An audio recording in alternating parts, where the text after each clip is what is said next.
sejam bem-vindos ao Analistas em Ação. Esse que é o programa dominical do Invest News, onde a gente conversa com analistas da Easy Invest sobre o mundo das ações, dos BDRs. E hoje é o programa especial de virada de mês, onde a gente vai falar das carteiras recomendadas. E quem está aqui comigo hoje é o Murilo Breder e o José Falcão. Sejam muito bem-vindos.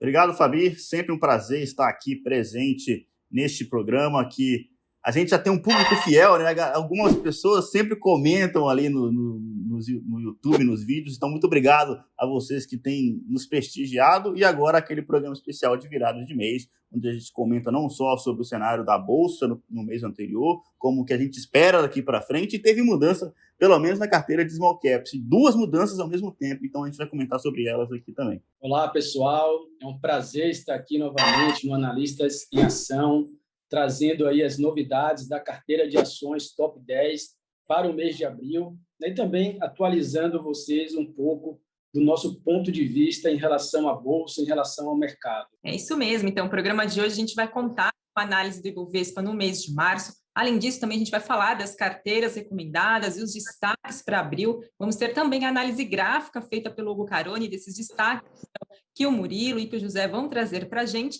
E depois eu vou trazer as perguntas que foram enviadas pela nossa audiência para os analistas responderem. Vamos começar, então, falando do Ibovespa, o principal índice da Bolsa Brasileira, que fechou o mês de março em alta de 5,90%. Essa foi a primeira alta mensal agora no ano de 2021.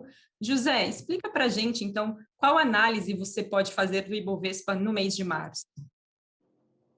Vamos lá. Para a gente começar a falar do Ibovespa, vale a gente ressaltar que completamos agora, neste mês, um ano do dramático mês de março de 2020. Né? Para quem não lembra, naquele mês lá, em apenas 20 dias, a Bolsa Brasileira caiu 48%. Tivemos 6 circuit breakers no mês, né, entre o dia 9 e o dia 18 de março, que é um mecanismo da Bolsa onde ela interrompe as negociações quando cai de forma, né, acentuada, né, para estabilizar o mercado. Então, foi um momento bem dramático. A gente nunca, pelo menos em todo o tempo que eu acompanho o mercado financeiro, o mercado de ações, eu nunca tinha visto nada igual, né, nessa intensidade. O mercado, e por quê? A gente teve esse mês de março tão dramático, sendo que naquele período a gente ainda praticamente não tinha mortes relacionadas à Covid. Os primeiros casos estavam começando a ser constatados no Brasil, né? E agora a gente, nesse ano, né, a gente tem aí a gente fechou o mês de março com um recorde de casos de Covid, uma situação muito mais dramática nesse aspecto da saúde, né? E a Bolsa está agora fechando aí um mês com a alta de quase 6%. Né? Qual a diferença desse mês de 2021 para o mês de março de 2020? Né? Lá em 2020, o mercado, os investidores, eles não sabiam o tamanho do buraco, né? Qual seria o impacto da pandemia na economia e na saúde. Então, o mercado entrou em um modo de desespero, né? Vendendo a qualquer preço, um efeito manada, e trouxe esse grande impacto para a Bolsa global, né, para as bolsas globais no mercado naquele mês, né, e também até ali o início do mês de abril. Depois a bolsa começou a se recuperar e a gente veio em um processo muito forte de retomada a partir de abril. Isso que foi interessante. Já no final do ano de 2020, a bolsa praticamente tinha recuperado toda a perda, né, daquele primeiro trimestre. Para quem não lembra, em 8 de janeiro de 2021, a Bolsa bateu o topo histórico. Então, a gente veio de um forte rally de final de ano, recuperando toda a perda, né, do primeiro trimestre. Viramos o ano batendo o topo histórico em janeiro, ali em 125.300 pontos, mais ou menos. E, a partir dali, a gente entrou num processo de correção, que a Bolsa perdeu praticamente 15 mil pontos. Saiu de 125 para 110 mil pontos. Tá?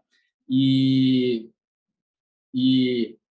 o mês de março ele vinha seguindo nessa mesma tendência, né? Teve uma queda em janeiro, apesar do topo histórico, tivemos uma queda em fevereiro e o mês de março sinalizava para essa mesma tendência, né? Por alguns motivos aí que eu detalhei aqui para a gente não esquecer nenhum ponto, mas esse mês de março ele chegou ao fim, né? Com problemas já conhecidos, né? mas assim os principais destaques foram as mudanças confusas agora no final do mês, no cenário político, né? A gente teve mudança nas Forças Armadas, trocas em ministérios, questionamentos sobre o orçamento de 2021, né, com emendas parlamentares bilionárias da ordem de 26 bilhões, né, inclusive deixando recursos importantes para o funcionamento da máquina pública de fora. Então, esse orçamento vai ter que ser revisado, a gente vai passar para o segundo trimestre, isso tinha que ter sido fechado em novembro do ano passado. Então, assim, olha o atraso que a gente tem, né? Praticamente uma tempestade perfeita, né? Tivemos recorde no diário de mortes por Covid-19, agora, né, ainda nessa última semana, atingimos a marca de 300 mil óbitos, a trajetória fiscal continua preocupando, né? Nada foi resolvido nesse sentido, pior, né? Com o agravamento da pandemia, talvez a situação fiscal fique ainda pior do que a gente planejava, inclusive com essa nova aprovação agora do auxílio emergencial, que talvez tenha que ser ampliado quando finalizar lá no final do semestre. Então, isso preocupa, né? A parte fiscal continua ainda muito incerta e o investidor está com muita cautela em relação a isso. Outro fato importante é que os juros sobem, né? Começou o mês de março, ele foi marcado por uma retomada, né? Um novo ciclo de alta dos juros que começa principalmente pela pressão da inflação. O IGPM fechou nos últimos 12 meses com alta de 30%. Né?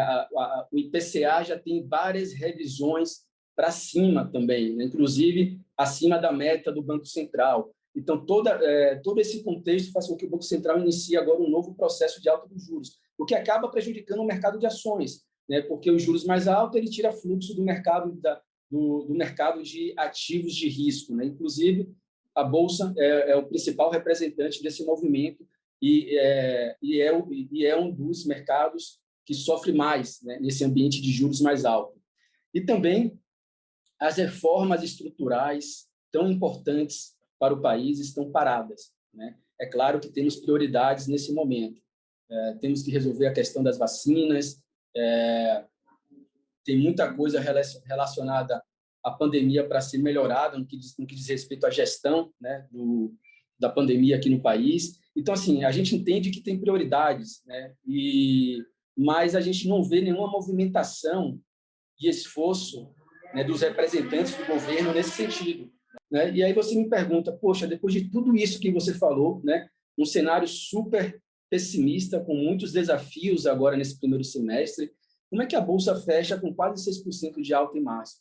É muito simples. Primeiro, apoiada pela expectativa de normalização das atividades, principalmente nesse primeiro semestre. Então, há uma expectativa que, ao final do primeiro semestre, ali para junho, julho, boa parte da população, principalmente de risco, já tenha sido imunizada, né? Isso vai dar uma tranquilidade maior para o mercado e que o segundo semestre será mais positivo, com retomada de algumas atividades. Então, existe uma precificação em relação a esse prazo médio, né? Não digo que seja curto, mas um prazo médio ali até o final do ano, vamos dizer assim, tá?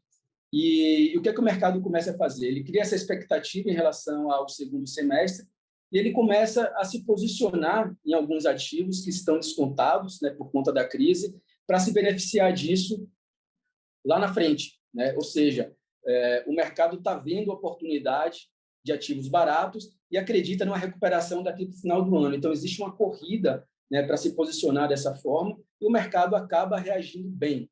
Tá? Então, acho que o principal motivo da reação positiva em março é essa corrida por ativos que estão descontados, né, e que se tornam, portanto, uma oportunidade. Ótimo. E Murilo, o que a gente pode esperar da Bolsa agora no mês de abril? Quais devem ser os pontos de atenção dos investidores? Eu vejo sinais mistos, muito em linha com o que o José acabou de falar. A gente tem, vamos lá, cenário internacional primeiro. Estados Unidos vacinando quase toda a população, coisa de 90% em abril, ou talvez 100% em maio, coisa desse tipo lá nos Estados Unidos.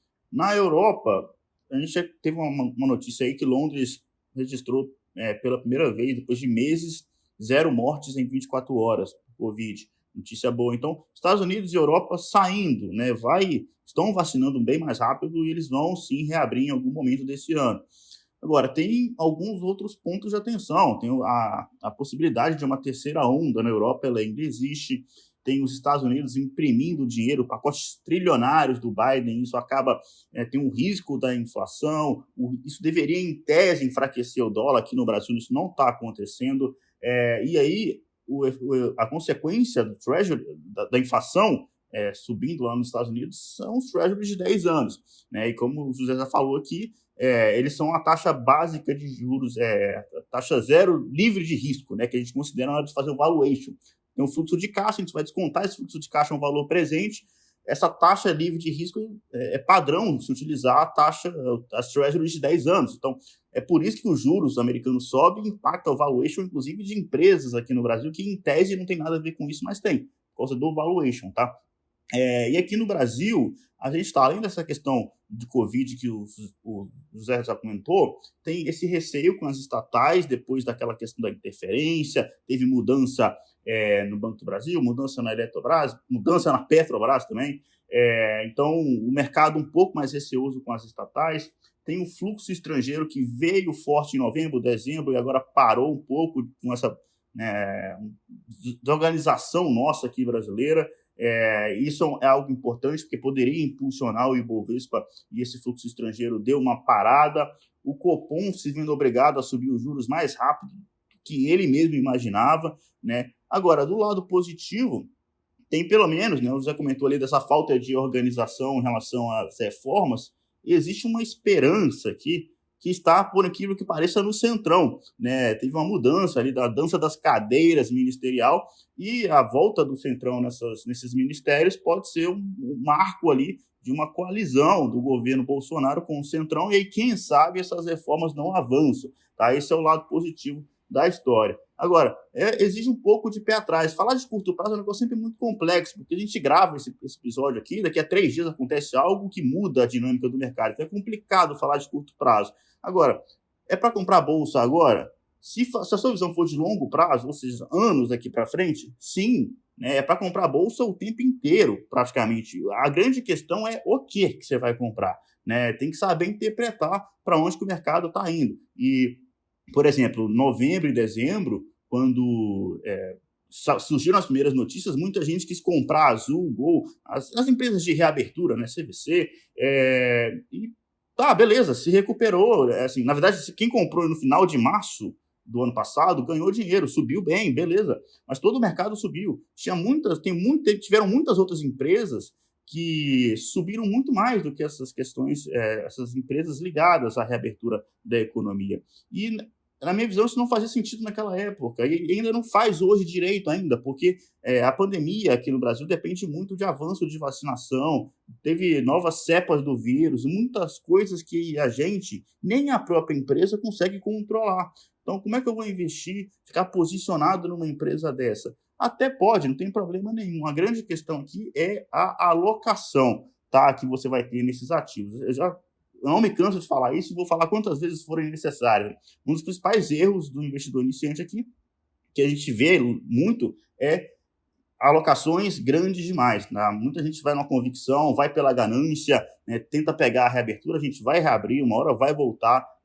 Eu vejo desconto ainda nessas empresas aéreas, a CVC, por exemplo, tá? Mas é muito difícil acertar o timing da volta, tá? Então, muito pé no chão. Se a sua visão é de longo prazo, pode ir comprando ações com parcimônia, tá? Nunca fique aquela situação de zero caixa, porque a gente já viu que situações como a de março podem acontecer. Aquilo ali é raro, muito difícil ter algo parecido com aquilo de novo, mas a bolsa eventualmente vai cair, isso é fato, tá? Então, respeitem o seu perfil de investidor, mas se o seu perfil é arrojado, é experiente e tem visão de longo prazo, vai comprando bolsa o tempo inteiro com parcimônia, mantendo um pouquinho de caixa para aproveitar essas oportunidades. Ótimo, essas foram então as análises do Ibovespa, tanto do José Falcão quanto do Murilo. E agora, para complementar essas análises, a gente tem a análise gráfica feita pelo Hugo Caroni do Ibovespa. Olha só o que ele preparou para a gente. Fala, pessoal, tudo bem?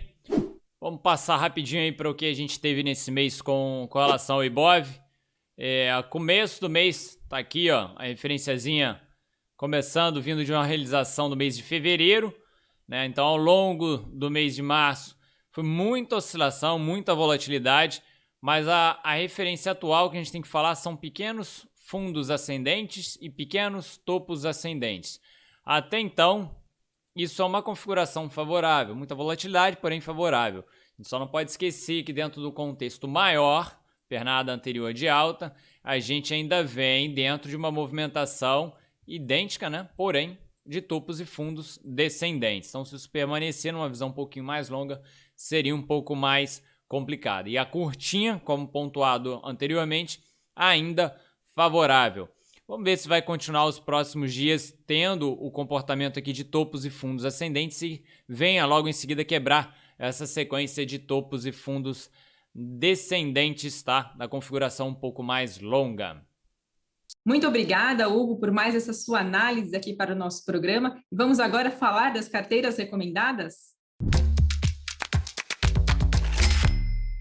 Bom, a gente começa falando, então, da carteira Top 10, com os 10 papéis recomendados.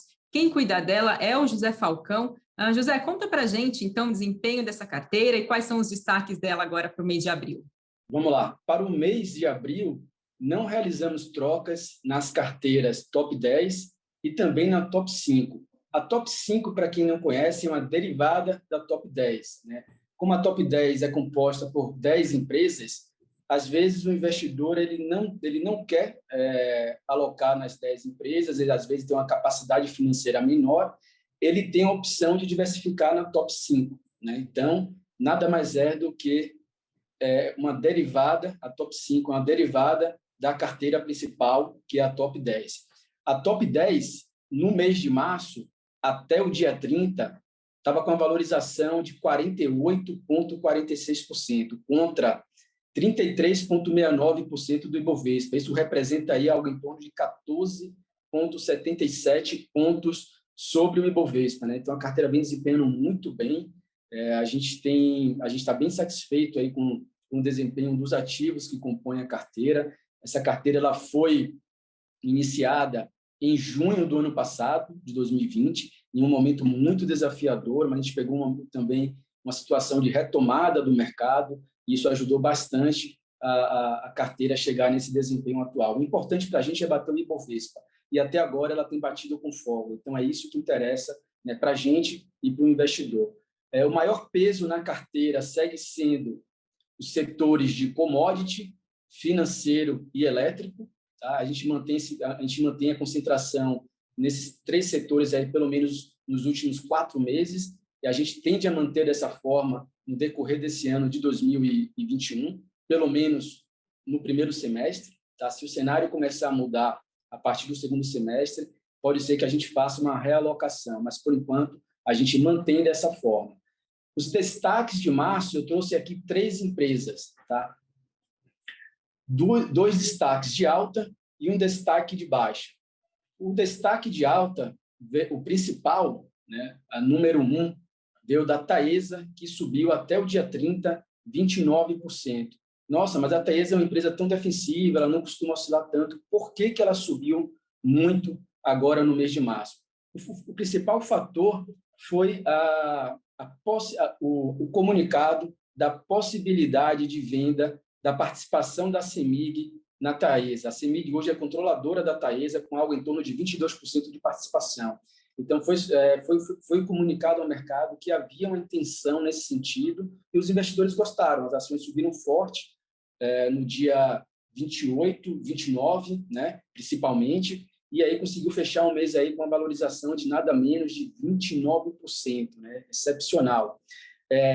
Em relação à Taesa, é um segmento de transmissão, né, que dentro do setor elétrico é considerado o mais defensivo, e esse subsegmento de transmissão, ele sempre terá espaço na Top 10, tá? Ele tem algumas características ali que a gente gosta muito, é pagador de gordos dividendos, apenas em 2021 é estimado aí um retorno por dividendos médio acima de 8%, então melhor do que muita renda fixa, né, que a gente tem no curto prazo.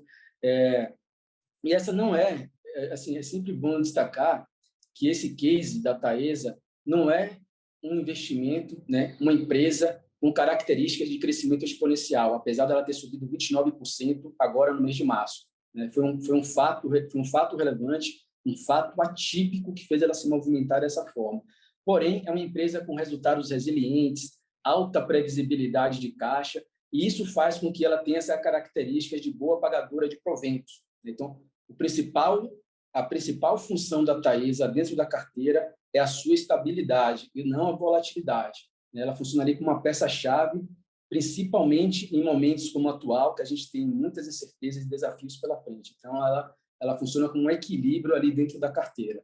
A outra ação que subiu forte na carteira, foi a segunda maior valorização, é uma ação que a gente já estava esperando esse movimento dela. A gente sofreu com ela em dezembro, janeiro e fevereiro. E agora, no mês de março, ela começou a reagir da forma que a gente esperava, que é a Multiplan. Ela subiu 26,22% até o dia 30. É uma empresa do segmento de shopping e imobiliário. Portanto, ela é mais sensível ao atual contexto de pandemia que a gente está passando com lockdown. Até ela chegou em algum momento ali de 2020 a fechar mais de 90% dos seus shoppings e operou com horários restritos durante praticamente um ano inteiro. Quando ela começou a reabrir os estabelecimentos, os shoppings, mesmo em horário restrito, no último trimestre do ano, já observou uma melhora nos seus resultados bem relevantes. Então, assim, a simples abertura, mesmo que em horários restritos, já mostrou todo o potencial que ela tem de recuperação. Esse potencial, foi representado através dos últimos números que ela soltou do resultado do quarto trimestre. Então, o case da Multiplan é um case de retomada das atividades comerciais. Tá? A Multiplan vai se beneficiar rapidamente com a expansão das vacinas, a imunização da população e a retomada das atividades comerciais.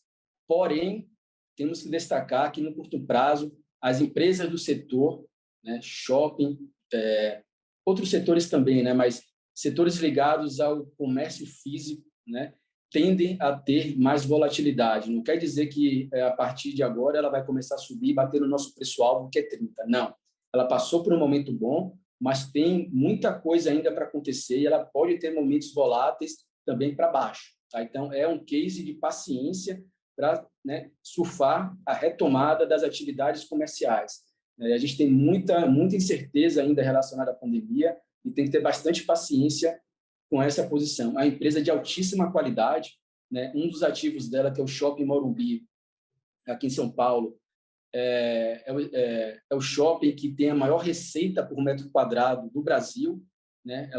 Ela tem um portfólio de 19 shoppings e outros empreendimentos imobiliários no entorno dos shoppings, onde ela faz desenvolvimento e cria um ambiente de integração ali entre o espaço do shopping e os empreendimentos imobiliários que ela lança. Então, ela agrega muito valor com tudo isso com toda essa estrutura que ela cria no entorno do shopping. Então, assim, é um ativo de altíssima qualidade. Se tiver paciência, a gente vai chegar lá no preço-alvo. Para finalizar, os destaques da Top 10, eu já falei de dois casos positivos, e agora eu vou falar do negativo também, tá? Que é o caso da Magazine Luiza, que caiu 17% no mês de março. Tem muita gente desesperada perguntando o que aconteceu com o Magazine Luiza. Enfim, e eu costumo comentar sempre com o Murilo aqui no Analistas em Ação sobre o Magazine Luiza. Para 2021, não mudou nada no case da Magazine Luiza. Tá? O ambiente incerto torna até o modelo de negócio dela ainda mais relevante nesse cenário atual, porque é uma empresa que tem todo o processo de digitalização integrada com seu ambiente físico, tem centros de distribuições espalhados pelo país, então consegue se beneficiar e fazer uma sinergia muito grande nesse ambiente de pandemia, onde a digitalização está ganhando muito espaço. Então, assim, ela se torna até uma empresa defensiva nesse aspecto, porque ela vai continuar faturando. Tá? Os números, inclusive os números preliminares de 2021, segundo o CEO da companhia, o Fred Trajano, ele indicou aí que as vendas digitais seguem em crescimento no primeiro bimestre, mesmo, tá? Um detalhe importante, o primeiro bimestre eles tiveram um crescimento das vendas digitais, mesmo sem o auxílio emergencial, né? Que foi uma grande força do varejo no segundo semestre do ano passado. Então, esse é um sinal muito positivo de que as pessoas realmente estão estão mudando o seu hábito, né, de consumo, e isso tende a perpetuar, tá? Principalmente nesse modelo de negócio da Magalu, onde você compra hoje, né, de manhã e à noite você está recebendo na sua casa. Então, ela realmente saiu na frente das concorrentes nesse aspecto. Tem outro detalhe também que a gente tem que ter paciência. O setor como um todo, que tem o setor de comércio eletrônico, que as empresas estavam preparadas para, né, para essa mudança no varejo digital, todos eles subiram muito em 2020. Então, é natural que exista uma correção em algum momento, e essa correção está sendo realizada agora. Né? Outras empresas do setor que não estavam tão avançadas como a Magalu, né, as suas principais concorrentes, conseguiram dar passos muito grandes em 2020 nesse sentido, né, e todas subiram juntas, né, pela expectativa futura, e não só por esse momento de curto prazo. Então, vale a pena ressaltar isso, elas subiram muito e em algum momento tem que corrigir, e agora o mercado está trocando de mão, né? Há uma troca de setores da nova economia, que são empresas ligadas à tecnologia, varejo digital, né, varejo eletrônico e digital, para a velha economia. E o que é a velha economia? São as empresas de commodity, são as indústrias, são as empresas de consumo tradicional. Essas empresas estão se beneficiando mais no curto prazo. Então, tem que ter um pouco de paciência, porque elas sofreram mais no ano passado, né? E agora, principalmente com esse impacto da taxa de juros de longo prazo, né? A gente vê aí a Treasury do título americano, da T-Note, de 10 anos, caminhando para bater 2% ao ano. Então, essa taxa de juros que está começando a subir no mundo e também no Brasil, ela precifica de forma mais forte os ativos de tecnologia, porque os ativos de tecnologia, eles não são grandes geradores de caixa no presente, eles são grandes geradores de caixa no futuro, porque a projeção de crescimento é tão grande, né, que a taxa que quando você traz a valor presente, essa projeção de crescimento dos fluxos de caixa, os juros longos mais altos faz com que essas empresas sejam depreciadas, porque como a projeção é lá no futuro, é lá na frente para essas empresas, né, que tem grande potencial de crescimento, elas são um case de maior risco, né? É diferente de você comprar uma empresa da velha economia, que já é geradora de caixa, né, uma empresa de commodity. Essa empresa aí ela tem um custo de capital menor, né? Ela tem uma taxa de desconto menor. Empresas que geram caixa, que estão projetando gerar caixa lá na frente, elas sofrem um desconto maior. Então, esse é o grande impacto que as empresas de tecnologia estão sofrendo agora. E isso é reflexo na própria Nasdaq, né? Quando você vê que a taxa de juros no mercado americano começa a subir e começa a balançar o cenário de bolsa global, o Dow Jones fica no 0 a 0, o S&P 500 cai um pouquinho e a Nasdaq cai 3 vezes mais, 2 vezes mais, né? Por quê? Ela é composta por essas empresas de tecnologia que têm alto potencial de crescimento no futuro, tem um maior risco e tem uma taxa de desconto maior, né, que é precificado por essa abertura dos juros. Não sei se deu para entender muito bem, mas a Magalu está passando por esse momento. Eu acredito que não é uma tendência, e sim um ajuste ao atual cenário. Tá? Mas o case dela continua perfeito, é uma empresa que está indo muito bem e tende a continuar assim no ano de 2021. Tá ótimo, esses foram os destaques, então, do José Falcão, Taesa, Multiplan, Magazine Luiza, e a gente conta também com a análise gráfica dessas ações, mais uma vez feitas, então, pelo Hugo Caroni. Vamos acompanhar? Voltando para a parte gráfica, agora a gente vai falar de Taesa, Multiplan e Magazine Luiza. Para a Taesa não tem muito mistério, o histórico que ela tem até o momento é de inclinação positiva, então é um longo prazo de alta. Mas a gente sempre menciona o não posicionamento distante da média, né? No início do mês passado, ele estava aí próximo do suporte da região que mais chama atenção como uma possível oportunidade, e pela valorização do último mês, ele já se distancia da média. Referência que ele poderia buscar de alvo estaria aqui em cima, não chegou tão distante dessa faixa. Como está distante da média, pode ser, não é uma obrigação que fique 1, 2 meses de lado. esse movimento lateral no curto prazo pode ficar considerado como uma realização, mas no mensal ele vai parecer só um movimento lateral, então não mudaria muita coisa. Multiplan também sem muita alteração, ele também tem um canal de alta na visão longa, só que você vê a diferença da inclinação, né? Taesa tem um canal com uma inclinação, né? Uma taxa de crescimento muito mais acentuada, e Multiplan também com inclinação positiva, mas de forma mais reduzida. Nas últimas semanas e meses, destacando, tá, pós-crise, o ativo ainda com muita dificuldade de sair dessa região, né? Então ele está aproximadamente um ano na mesma faixa de preço, porém com viés longo favorável, pode ser só uma questão de tempo, para tentar buscar essa região superior, né? Então teria espaço no momento que ele sair desse momento conturbado do semanal e do mensal, para buscar essa faixa mais acima. E um ativo que chama atenção, sim, é a primeira vez desde a recuperação, né? Porque o ativo vinha de uma realização, Magazine Luiza, ele tem um fechamento acima de uma média que chama muita atenção, que é a média 9 exponencial, isso daí no gráfico mensal. E desde 2016 ele continua trabalhando o tempo todo acima dessa média, exceto na crise, mas na crise praticamente todos os ativos tiveram um fechamento, pelo menos um fechamento abaixo dessa média. Então até ali, tudo normal, nada de errado. Mas o último mês, agora, sem nenhuma situação caótica como foi a crise do ano passado, ele fecha o mês abaixo da 9. É um alerta, não é uma obrigação, mas é um alerta. Então, para quem olha referências mais de curto, médio prazo, você teria que esperar uma reação muito maior para ter confiança de novo no ativo. Então, seria muito mais um momento de cautela. Ele pode ter um comportamento semelhante à crise, fechar abaixo da média e logo no mês seguinte já recuperar? Possível, nada de errado. Mas para referência gráfica, é melhor nesse momento trabalhar com cautela. Às vezes é preferível pagar um pouco mais caro, mas ter certeza que o ativo volta a ter o comportamento que ele vinha de 2016, 17, 18, 19 e 20. Tá bom, pessoal? Forte abraço, excelente semana a todos. Muito obrigada, Hugo, por mais essa análise aqui para a gente. E agora a gente segue para falar da carteira de Small Caps. Quem cuida dela é o Murilo Beder. Murilo, tem novidade agora para o mês de abril, né? Tem novidade dupla. Tá? Acho que é o primeiro mês que a gente está mudando 2 ativos ao mesmo tempo na carteira. E é importante deixar o investidor muito calmo nessa hora. Eu estou mudando aqui porque eu encontrei coisas muito boas, muitas oportunidades legais, e não porque a carteira está sofrendo no curto prazo de forma alguma, até porque o foco é no longo prazo, mas mesmo assim, o mês de março agora, a carteira Small Caps completa 6 meses de existência, e aproveitando essa metade de um aniversário, eu fiz uma pequena reflexão aqui sobre a questão de retorno e de risco.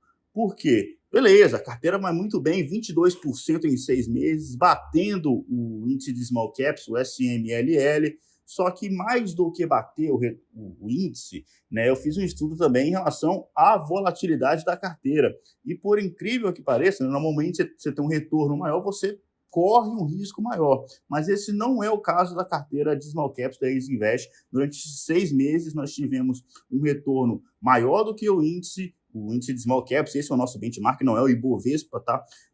E uma volatilidade menor do que o SMLL, tá? Tudo isso é possível graças além óbvio, da boa seleção dos ativos, mas ativos anticorrelacionados entre si. Então, ativos que sobem quando o dólar vai bem, outros ativos que ganham quando o dólar vai mal, enfim, é esse tipo de combinação que é o todo que faz a carteira performar muito bem. Se você pega 2021, então, para frente, é uma boca de jacaré, porque o índice de Small Caps caiu, tá? Pelo menos nos primeiros 3 meses ele está negativando, e a carteira de Small Caps, nossa, aqui com 7% de alta, quase 7%. Então, é realmente uma discrepância muito grande, tá? Inclusive, até minha função deixar um pouco de pé no chão aqui, tá? Porque se você anualizar esse retorno até agora, ou seja, vamos supor que esses 6 meses vão se repetir nos próximos 6 meses também. Isso dá um retorno acumulado anual de mais de 50% no ano. Tá? Apesar de que é possível que isso aconteça, não é normal, é improvável, tá? Que isso mesmo que isso aconteça, é improvável que isso se mantenha nos próximos anos, porque o próprio Warren Buffett, que é um dos melhores investidores de todos os tempos, o retorno anual médio dele é 20% ao ano. Só que a grande mágica é que ele faz isso há 20, 30, 40 anos consecutivos nos Estados Unidos, tá? Então, é uma outra pegada. E ali não tem jeito. Quando você tem um retorno dessa magnitude, nesse tanto de ano seguido, os juros compostos faz mágica mesmo, tá? Mas é para ser comemorado, estamos no caminho certo, 6 meses de carteira, retorno maior, risco menor ao mesmo tempo. Mudanças. Eu com muito pesar aqui, eu tive que sair da TOTUS, tá? A TOTUS é uma empresa de tecnologia, continuo gostando muito dela, é importante deixar isso aqui claro, mas o foco da carteira são empresas small caps. A TOTUS hoje vale 16 bilhões de reais, normalmente small caps você considera até 5 bi, se quiser passar um pouquinho de 10, é ok ainda, né? Mas 16 bi já é um número alto. E sem falar que ela não integra o índice de small caps, igual a Eneva, pelo menos integra, ela está no Ibovespa, e, além disso, ela tem um volume médio de negociação de 150 milhões de reais por dia, enquanto a maioria das ações da carteira small caps negociam entre 5 e 20 milhões por dia. Ou seja, TOTUS não é mais uma empresa fora do radar, o mercado já conhece TOTUS, e o objetivo aqui são pegar empresas realmente fora do radar. Então, é hora de deixar a TOTUS brigar entre as gigantes, virou blue chip, e enfim, quem tem TOTUS na carteira pode continuar com ela sem problema nenhum, continuo bastante otimista, mas quem segue rigorosamente a carteira Small Caps, eu estou trocando TOTUS, entrando com o CSU Card System, essa totalmente fora do radar, é basicamente uma fintech que dá lucro, tá? Uma empresa resiliente, ela faz processamento de cartão. Sabe que quando você vai comprar em qualquer coisa e vem a maquininha do cartão, você coloca o cartão, digita a senha, a CSU atua nesses 2, 3 segundos, às vezes até menos do que isso, da transação. Vai lá na CSU, ela aprova com a bandeira e volta. É nesse momento que a CSU atua. Tem outras coisinhas a mais aqui, mas para não me alongar muito, sabendo que tem um relatório completo de CSU dentro, a tese de CSU, todas as teses das ações da carteira Small Caps estão dentro do relatório, tá?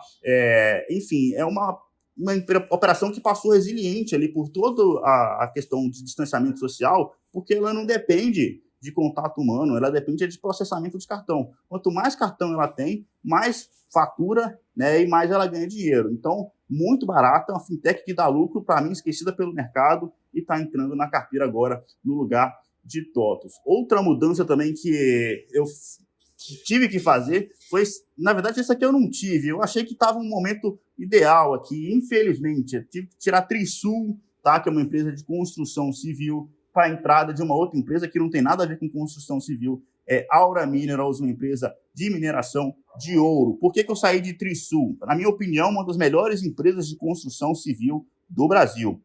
Só que o momento de construção civil é conturbado, tá, por toda essa questão, principalmente de média e alta renda em São Paulo, que é o que a Trisul faz, porque São Paulo está na onda roxa, foi inclusive postergada, então os estandes de venda não estão funcionando mais. Isso é importantíssimo para a empresa de construção civil, principalmente média e alta renda, já que alguns produtos, os apartamentos são diferenciados entre si. Baixa renda, menos, né, porque é mais padronizado, e aí perde a importância de você ter que eventualmente visitar o decorado, né? Então, esse é o problema número 1. O problema número 2 é a questão da Selic subindo muito rápido, não só pelo boletim Focus, mas obviamente, a curva de juros também já precificando uma alta de Selic. Há instituições muito sérias no Brasil, projetando, inclusive, que o Banco Central deveria subir a Selic para 6,5% ainda em 2021, caso ele queira manter a inflação de 2022 dentro da meta. Então, acho que o próprio Copom está meio que reconhecendo isso. Talvez ele demorou um pouco a agir em relação à inflação, e agora a inflação está ganhando um músculo, né? Então, e ele subiu 75 pontos base, e a chance agora é dele subir cada vez mais. Ao invés de subir cada vez menos, ele deve subir cada vez mais a Selic, tá? Então, isso acaba impactando, a Selic impacta diretamente na taxa de juros do financiamento imobiliário. Então, essa combinação desses eventos bate muito nas empresas de construção civil, tá? Normalmente, small caps, o micro, o bottom-up, olhar para cada uma das empresas individualmente é muito mais importante do que olhar o macro. E que, nesse caso, o macro é mais importante nas blue chips, que é meio que o Zé Falcão faz mais isso, né? Que olhar a China, olhar petróleo, olhar dólar. Aqui não, aqui cada empresa tem a sua história, mas no caso de construção civil, o macro dominou totalmente, puxou o preço de Trisul e de outras empresas belíssimas, né? Cirela, Zetec, tudo caindo. Então, o curto prazo, para mim, está um pouco nebuloso, é sinal amarelo. E aí, quando você tem sinal amarelo e eu tenho uma outra empresa muito barata dando sinal verde, né, por que não fazer essa troca? Quem que entra no lugar de Trisul? Aura Minerals, Aura 33, é um BDR patrocinado, uma empresa que já tinha capital aberto lá na Bolsa de Toronto, decidiu abrir o capital aqui em forma de BDRs ano passado. E, sendo bem sincero com vocês, eu não me lembro a última vez que eu encontrei um case tão robusto como esse, tá? Talvez não seja o mais robusto da minha vida, não sei se chega nesse tanto, mas tem muita coisa muito interessante sobre Aura aqui, tá? É uma empresa que minera ouro, então ela não tem que achar o ouro, ela já opera minas que já sabe que o ouro está lá, só tem que tirar o ouro, tá? Então esse risco de não encontrar o ouro é zero. Então ela tem proteção, porque ela oscila muito com o preço do ouro e o dólar, já que além do o ouro é cotizado em dólar e o próprio BDR também, né, reflete um pouco do preço da oscilação lá nos Estados Unidos. Então tem esses dois pontos. Na Bolsa de Toronto, perdão, no Canadá. Então é uma empresa que é robusta, porque se tudo der errado na Bolsa brasileira, é o dólar e o ouro que vai sustentar aqui, né, que vai evitar perdas maiores. Então a Aura Minerals pega isso na veia. Mas mais do que isso, é uma empresa de commodity, mas que ela vai literalmente, se ela entregar o que ela está prometendo de guidance, se ela tem uma projeção para isso já, ela vai literalmente dobrar de tamanho de produção até 2024. Então, é uma commodity, é um case de commodity e de crescimento ao mesmo tempo. Normalmente não é assim, né? Commodity é uma empresa mais estável, costuma ser blue chip. Aura Minerals não. Small cap que pode dobrar de tamanho e mesmo se eu fiz algumas estimativas aqui pelo fluxo de caixa, mesmo jogando previstas super conservadoras de preço do ouro caindo, ela crescendo o mínimo que ela falou que ela ia crescer, mesmo tudo isso tem desconto, tá? A empresa está muito barata. E para finalizar, além disso tudo, ela paga dividendos, tem uma política de dividendos ali dela, que conforme o EBITDA vai aumentando, a expectativa é desse dividend yield aumentar cada vez mais. A gente está falando de dividend yield de 5% para cima a partir de 2022. Tá? Então, é uma empresa que combina proteção de portfólio com ouro e dólar ao mesmo tempo, muito barata, valuation barata, crescimento e que ainda paga dividendos. Né? Quando que a gente encontra um case parecido com isso na Bolsa, eu não me lembro a última vez que eu vi algo parecido com isso. Mas também cuidado, apesar de todo esse case super bullish de Aura Minerals, é uma empresa que ainda oscila com o preço do dólar, do ouro, então é preciso ter um pouco de cuidado aqui, tá? Apesar de eu achar que está muito barato, a ação da Aura Minerals não vai subir em linha reta de forma alguma, o investidor precisa ter isso em mente. Ela está entrando só com 5% ainda da carteira Small Caps, que é a menor alocação, tem potencial para aumentar essa alocação, vejo espaço para ela crescendo dentro do portfólio, mas hoje só com 5%. Então, é a carteira se protegendo cada vez mais agora com 5% basicamente em ouro e dólar na carteira. Tá ótimo, então fica aí uns destaques agora para abril, novidades para a carteira de Small Caps. Murilo também comentou da carteira de dividendos, é uma carteira recém-lançada, que ele também cuida dela. Conta para a gente, então, Murilo, como foi então a performance dessa carteira nova nas últimas 3 semanas? Eu estou bastante feliz. Falar de performance, na verdade, de 3 semanas em uma carteira de dividendos é como se eu comentasse como que foi o primeiro minuto de jogo, assim, né? Não aconteceu quase nada, o foco aqui é longuíssimo prazo, tá? Mas as primeiras 3 semanas foram realmente, de fato, animadoras. A gente está falando aqui de mais de 7% de alta em 3 semanas. Inclusive, de novo, galera, isso aqui não é normal, tá? Ainda mais uma carteira de dividendos. A questão, a dividendos que você quer é o dinheiro pingando na sua conta o tempo inteiro e ações que normalmente oscilam menos do que as small caps, que as próprias blue chips, tá? Então, assim, os destaques, em vez de falar de rentabilidade em si, porque realmente eu acho que beleza, ótimo, boa performance em 3 semanas, mas é só o primeiro minuto de jogo, vou dar os destaques das ações que mais subiram e mais caíram da carteira de dividendos até então. O que mais subiu, o José já comentou de Taesa para a carteira de dividendos, mas eu queria dar o destaque aqui também para a Copel. Tá? A Copel disparando cerca de quase 20% também no mês de março, uma empresa que parece que o mercado agora viu, né? Que eu já tinha falado isso aqui no análise de ação. O case de Copel não é case de privatização dela, a gente nunca considerei isso na tese de investimento. A grande questão ali é que Copel vai ganhar liquidez, vai ganhar governança corporativa, tá? Então, bastante coisa ali. E sem falar do dividendo, tá? O dividendo extraordinário, assim, coisa de... Era 10%, mais de 10% de dividend yield no início de março, e agora passou um pouco abaixo de 9%, mas só o dividend yield caiu porque a ação disparou, tá? Não mudou nada aqui. A empresa soltou o resultado no início de março, o resultado nada de muito espetacular, estava em linha com o mercado esperava, mas teve crescimento de receita, crescimento de lucro bem expressivo, e a empresa reafirmando que dividendo agora é um dos focos dela, tá? Então ela vai distribuir metade, essa é a expectativa, que ela distribua metade do lucro líquido dela na forma de dividendos. Então é bastante dinheiro que a gente está vendo ali para o restante do ano. Vale foi a que caiu mais, tá? Da carteira aqui de dividendos, mas aqui não muda absolutamente nada em relação ao case de Vale. Vale caiu por causa de uma oscilação do preço do minério de ferro, commodity, é super natural, 3 semanas não significa nada no case, não mudou nada a visão de Vale. E também, além do retorno de 3 semanas ser bem expressivo, a carteira de dividendos está cumprindo o seu papel e, curiosamente, né, nas primeiras 3 semanas, 3 empresas já anunciaram pagamento de dividendos. Coca-Cola pagou, Coca-Cola vai pagar dia 1º de abril, né, B3 pagou também 2% de dividend yield, vai pagar uma parcela dia 8 de abril e a outra parcela dia 7 de maio, e Copel, né, que eu acabei de comentar, também pagou dividend yield de 7%, o que a Copel anunciou agora, tá? Então, dividendos bastante robustos que vão cair na conta de quem tem Copel até o dia 30 de março, e infelizmente agora, só quem estava acompanhando a carteira de dividendos que vai pegar essa grana de Copel, porque a última data é justamente 31 de março, e agora quem está vendo esse vídeo já passou, mas fiquem tranquilos, pelo andar da carruagem, Copel ainda vai distribuir bastante dividendo pela frente. Ótimo, esses foram os destaques, então, das carteiras recomendadas. Lembrando que vocês conseguem acompanhar elas de forma mais detalhada no nosso site investnews.com.br. Vamos passar agora, então, para as perguntas enviadas pela nossa audiência? Bom, para a edição de hoje, eu separei 2 perguntas que foram enviadas durante as nossas transmissões, as nossas lives, os nossos programas. Começo, então, com a primeira dela, Murilo.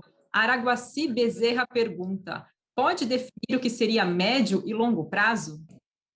Posso sim, com o maior prazer. Inclusive, essa é uma dúvida muito comum, não só dele, mas de muitos ouvintes, tá? É importante deixar isso claro.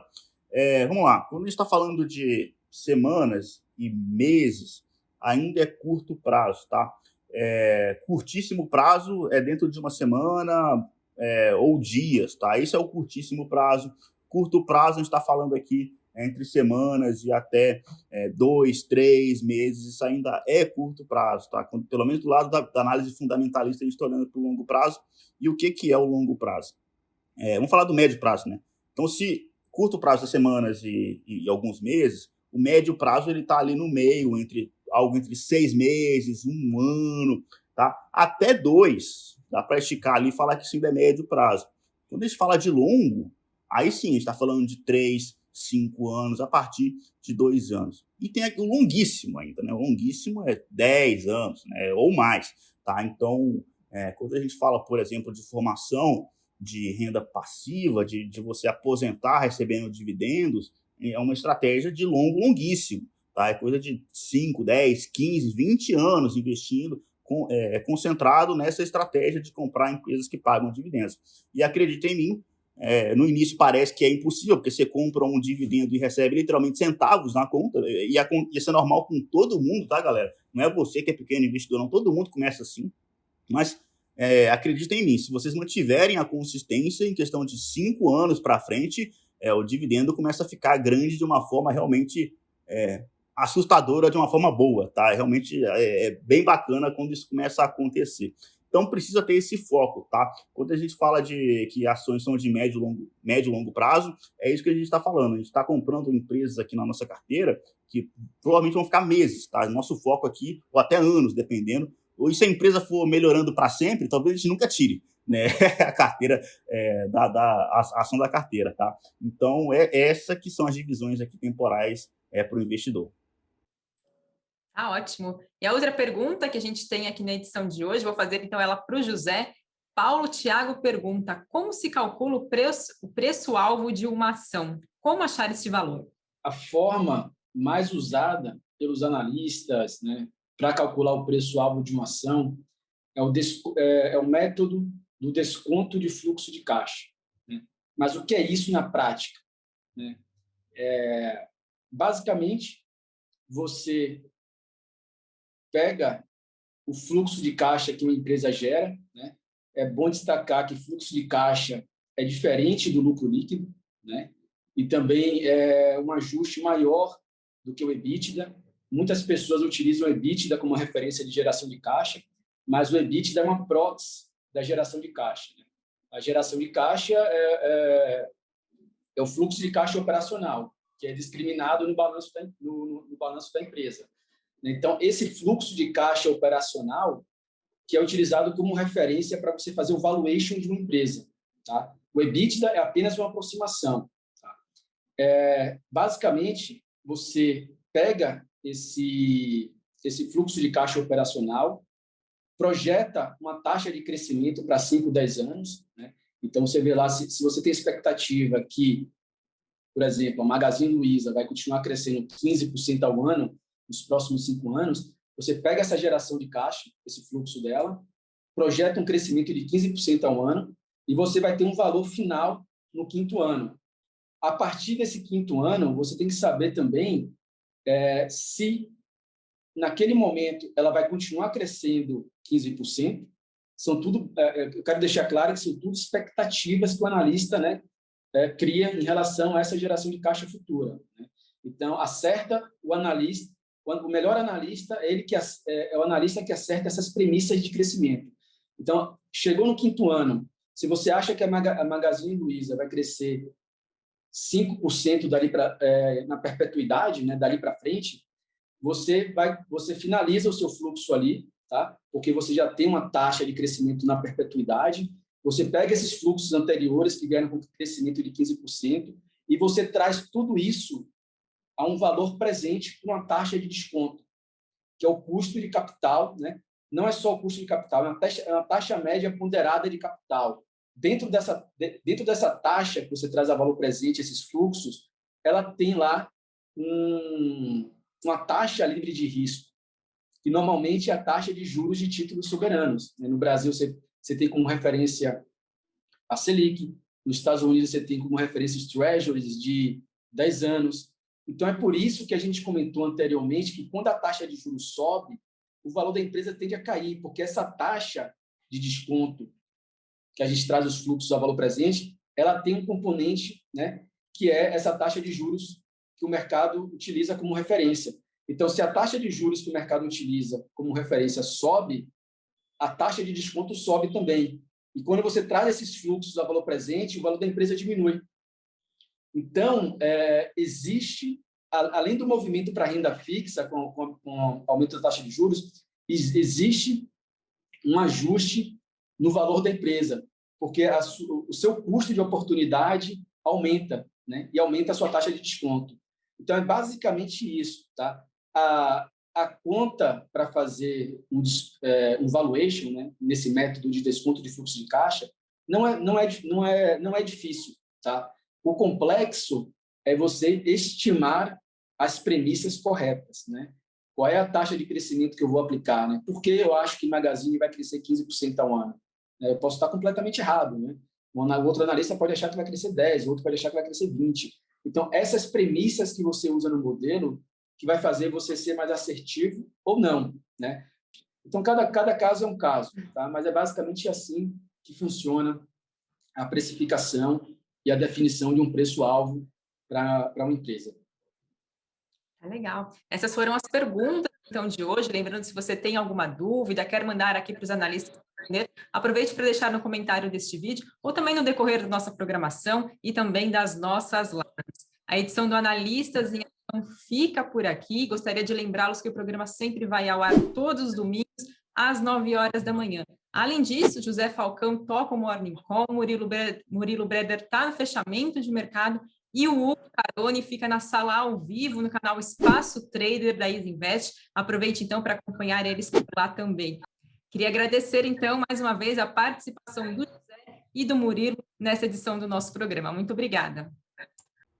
De nada, Fabi, e enfim, é sempre uma honra mesmo, e sempre que a gente vem aqui, as carteiras estão sempre acumulando retornos maiores, que isso se mantenha daqui para frente, e até a próxima, galera. Até a próxima, pessoal. Obrigado aí pela audiência de vocês. Se vocês entrarem agora no site do Invest News, já está disponível a carteira Top 10 completa. Lembrando que comentamos aqui apenas os 3 destaques do mês, né? Mas já está disponível para vocês, é só acessar lá e ver as 10 empresas que a gente está recomendando na Top 10 para o mês de abril, assim como a carteira de Small Caps e a carteira de dividendos. Contem com a gente, no mês que vem voltamos aqui trazendo novidades e a nossa visão sobre a Bolsa e o mercado de forma geral. Um abraço e até a próxima. É isso aí, obrigada e até a próxima, pessoal.